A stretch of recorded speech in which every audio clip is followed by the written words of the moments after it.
janji-janji Allah. Ayat intinya di dalam Matius 7 ayat 7 berkata, mintalah maka akan diberikan kepadamu. Carilah maka kamu akan mendapat. Ketoklah maka pintu akan dibukakan bagimu. Ayat emas dan ayat yang sering kali kita dengarkan serta kita hafalkan mungkin saja. Kalimat ini menggambarkan tentang doa meminta kepada Tuhan. Karena banyak sekali ribuan janji-janji yang Tuhan berikan kepada umat-umatnya. Baik, kemenangan yang mustahil menjadi mungkin. Galatia 3 ayat 14 berkata, sehingga oleh iman kita menerima roh yang dijanjikan itu. Tapi pertanyaannya adalah, tetapi bagaimana kita membangun iman pada apa yang telah Dia janjikan? Bagaimana kita membangun iman pada apa yang telah Dia janjikan? Yesus Tuhan berjanji. Lalu bagaimana kita memiliki iman, membangun iman, kepercayaan terhadap janji itu? Kedua, bagaimana kita hendak berdoa agar kita yakin bahwa kita dipenuhi oleh Roh Kudus? Ketiga, bagaimana hati yang telah dihidupkan kembali menuntun kepada kedewasaan Kristen di hidup nyata. Tidak menjadi seorang bayi lagi, tetapi bertumbuh menjadi dewasa.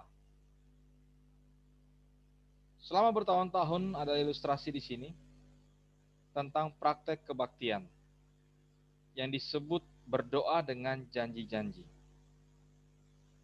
Saudara-saudaraku yang dikasihi oleh Tuhan, di dalam pelajaran kita dikatakan bahwa tetapi untuk waktu yang lama saya tidak mempraktekannya. Mempraktekkan tentang apa? Berdoa dengan janji-janji yang ada. Nah, saudara-saudaraku yang dikasihi oleh Tuhan, ketika saya menemukan berkat-berkat berdoa janji-janji Allah, maka dalam kesaksian ini penulis ingin berbagi bagaimana pengalaman dia dari yang tidak berdoa dengan janji-janji dan dia menemukan berkat atas doa yang penuh dengan janji-janji Tuhan. Artinya doa yang penuh dengan kita menuntut janji-janji Tuhan, percaya dengan janji Tuhan. Beberapa tahun yang lalu saya menulis sebuah buku berjudul Langkah-langkah Kebangunan Rohani Pribadi yang mencakup sebuah bab bagaimana berdoa dalam kitab suci yang adalah kunci pengalaman Kristen secara praktis. Lalu pembaca mengirimkan kesaksian katanya. Dia bilang, saya tidak pernah berpikir saya akan menemukan pengetahuan baru seperti ini mengenai berdoa berdasarkan janji-janji Allah. Seperti yang Anda jelaskan. Sementara itu Allah telah memberi saya kemenangan dalam hidup saya yang tidak pernah saya pikirkan mungkin. Sejak saya belajar berdoa dengan janji-janji, hidup saya telah diubah. Istri saya telah melihat perubahan total dalam diri saya juga terkejut dalam dirinya dia sendiri terjadi perubahan. Saudara-saudaraku, pelajaran kita mengajak kita kepada cobalah kita punya pengalaman ini. Bagaimana arti berdoa dengan janji-janji? Kita memilih janji atau perintah Alkitab dan berdoa dengan kata-kata itu kembali kepada Allah.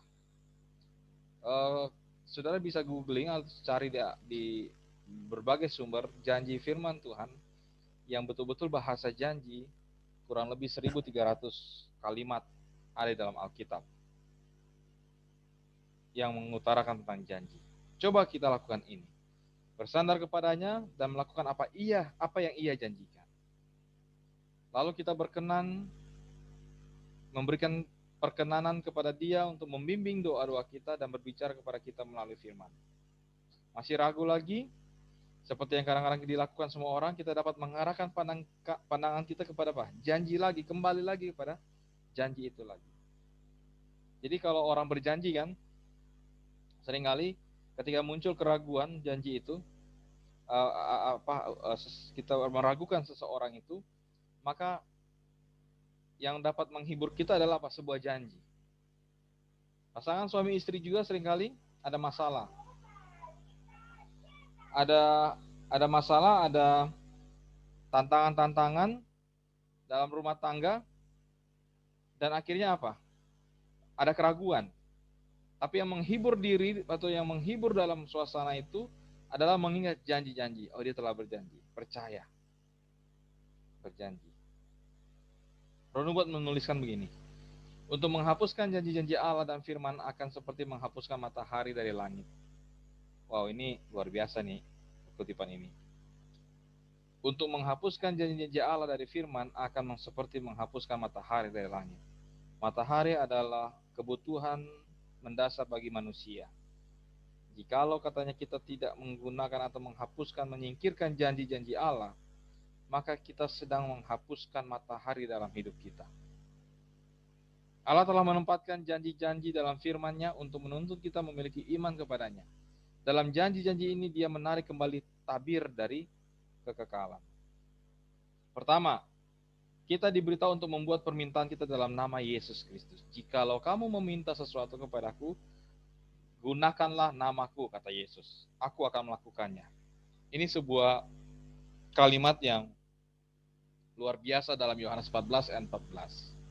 Jaminannya adalah atas janji itu adalah Yesus Kristus itu sendiri, yang artinya akan memberikan dan menjawab apa yang kita minta dalam doa seturut dengan janji-janji Tuhan.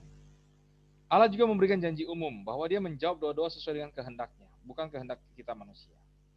Dan inilah keberanian percaya kita kepadanya, yaitu bahwa ia mengabulkan doa kita jikalau kita meminta sesuatu kepadanya menurut kehendaknya. Saudara-saudara, Allah menyatakan kehendaknya dalam perintah, janji Alkitab. Kita dapat bersandar kepadanya untuk melakukan apa yang telah dia janjikan. Di ayat 15, dan jikalau kita tahu bahwa ia mengabulkan apa saja yang kita minta. Jadi yang tadi kan di ayat 14. Sekarang di ayat 15. Dan apa saja yang kita tahu dan kita melihat Tuhan mengabulkan doa kita, maka kita juga tahu bahwa kita telah memperoleh segala sesuatu yang telah kita minta kepadanya. Tapi tidak putus dari tentang apa yang kita minta adalah berdasarkan kehendak Tuhan. Apa maksudnya? Ketika kita berdoa untuk sesuatu yang kita tahu adalah sesuai dengan kehendak Bapa Allah, dia sudah menjawab pada saat yang sama. Ini hal yang harus kita aminkan. Jikalau kita berdoa berdasarkan kehendak Bapa, maka pada saat itu juga dia menjawab. Karena memang itu adalah kehendak dan perkataan Tuhan sendiri. Kita mungkin belum melihat hasil yang terlihat, dan biasanya kita tidak melihat ada perubahan secara emosional dalam sebuah doa kita.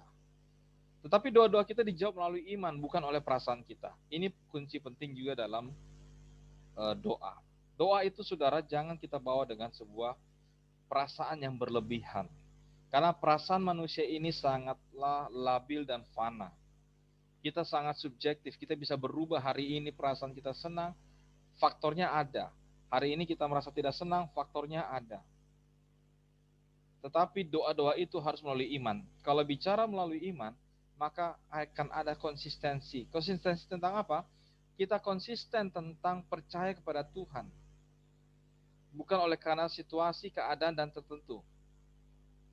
Makanya itulah pembedanya antara orang percaya dengan orang-orang yang tidak percaya. Orang duniawi dengan orang-orang rohani. Orang rohani dia berdoa, dia konsisten, dia percaya.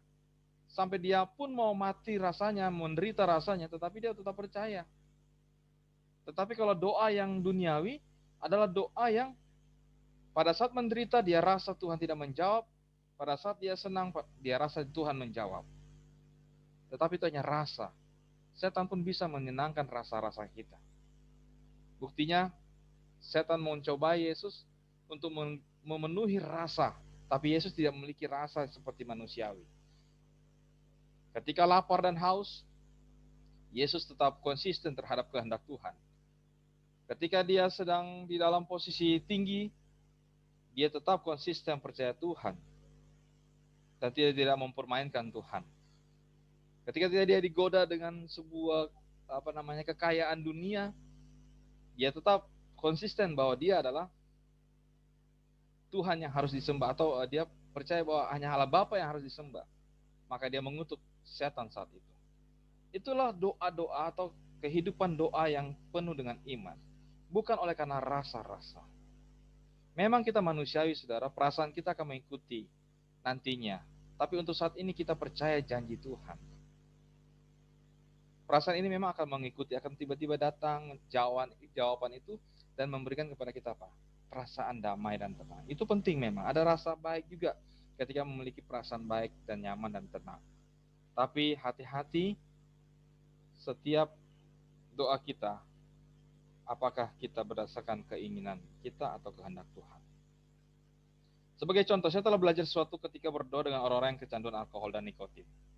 Satu, pada saat mereka berdoa untuk pembebasan, mereka mungkin tidak melihat apa-apa.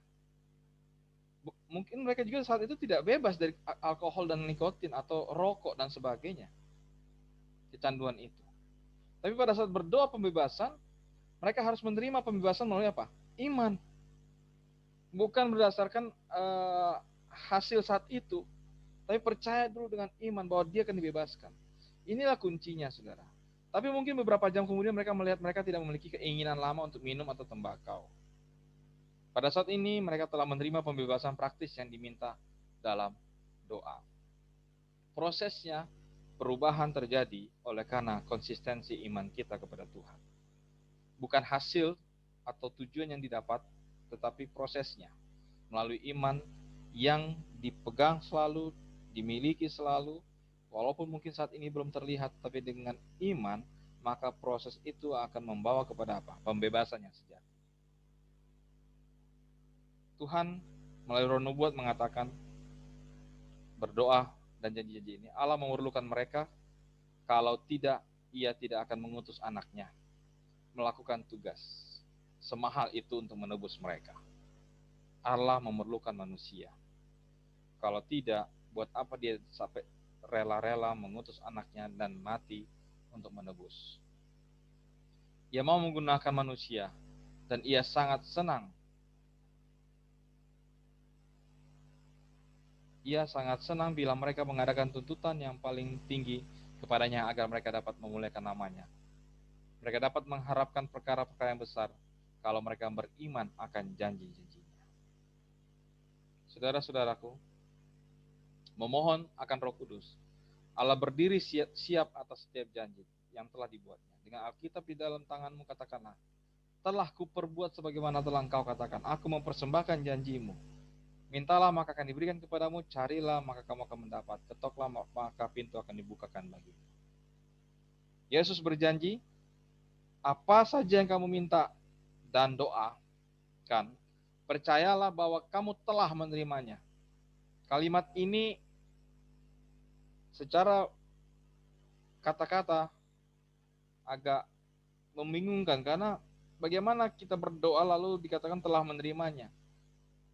Dan kalimat terakhirnya, maka hal itu akan diberikan, masih akan juga diberikan, tapi telah dan akan. Peletakan kata ini sangat tidak rasional, tidak logis.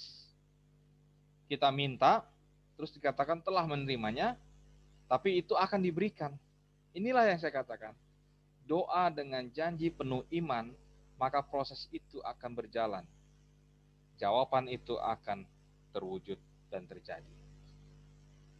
Saudara-saudaraku yang dikasihi oleh Tuhan, Tuhan sedang menunggu kita untuk menuntut janji-janji Tuhan dalam doa-doa kita. Maka marilah kita berdoa untuk meminta tuntunan Tuhan, kuasa Tuhan menjadi bagian kita, sehingga kita betul-betul meminta berdasarkan janji-janji Tuhan. Maka itu akan menjadi nyata. Kita minta juga berdasarkan kehendak Tuhan, maka jawaban-jawaban itu segera datang. Tapi jangan harap keinginan kita, rasa kita, dalam doa-doa kita, itu akan menjawab segala atau akan diberikan kepada kita. Karena apa? Kita harus mencari dan meminta apa yang Tuhan janjikan. Artinya, apa yang terbaik buat kita, Tuhan tahu, Tuhan miliki. Minta saja pada Dia yang telah Dia janjikan, maka Dia akan berikan. Dan saya rasa dan saya percaya, itulah sebuah kecukupan dan sudah cukup Tuhan memenuhi segala kehidupan kita dengan janji-janji yang sungguh banyak dalam firman-Nya. Tuhan memberkati kita.